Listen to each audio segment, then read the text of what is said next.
So one day I was at the Wadsworth Goodwill, and I found this remote control in their basket of extra remote controls that they have. Normally they sell for about $2, and I needed a new remote control for my Samsung LCD television that I have upstairs.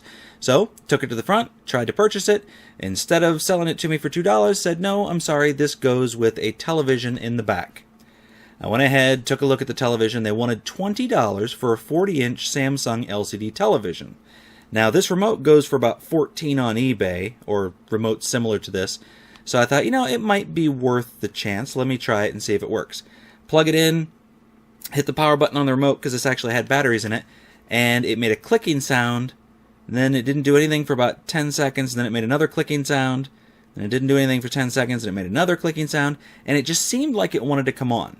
To me, that screams capacitors. I bought tons of LCD monitors and replace capacitors in them. They work fine. You find them for $5, replace a couple capacitors, great 20-inch LCD monitor. So I figured I'd take a chance with this television since the remote was $14 anyway.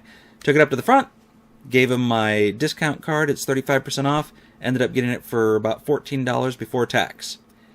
Took it home. The next day I went and bought some capacitors at the Radio Shack. About $8. Actually, I think it was exactly $8. Brought them home, installed them. This is what happened. Alright, so I got the back off the thing. I don't know how well it's going to focus. My phone won't focus very well, but there are bad caps. These four here, well, that one back there, and then these three are all bulging on top. Gonna hurry up, pull the board out, test it, see if it works. Alright, you can see there, pull the capacitors out. These are the old blowed up capacitors, and these are the new ones. You can see a significant size difference there. So we're going to put them in, see what happens. There are the 4 new capacitors in there. It's a little bit tighter fit. I had to cock them at an angle because they're so much fatter. That is what it should look like when you're done. At least 4 new capacitors in my case. Could be more in yours. Let's put it in, see what happens. Okay, so I took my other TV down and threw this one up onto the entertainment stand here. Plugged the Wii U into it via HDMI. We're going to test it and see if it works. Originally, as I said before, in the Goodwill when I tried this, I hit the power button on the remote and it just made a clicking sound like it was going to come on, and then it would make the clicking sound like every 10 seconds, like it was trying to come on but it couldn't. We replaced the capacitors. That was my initial thought. Let's see if this works. Hit the button here. Well, actually it's not really a button, it's like a symbol, power symbol. Clicking. That little light came on, that's new. That sound is new.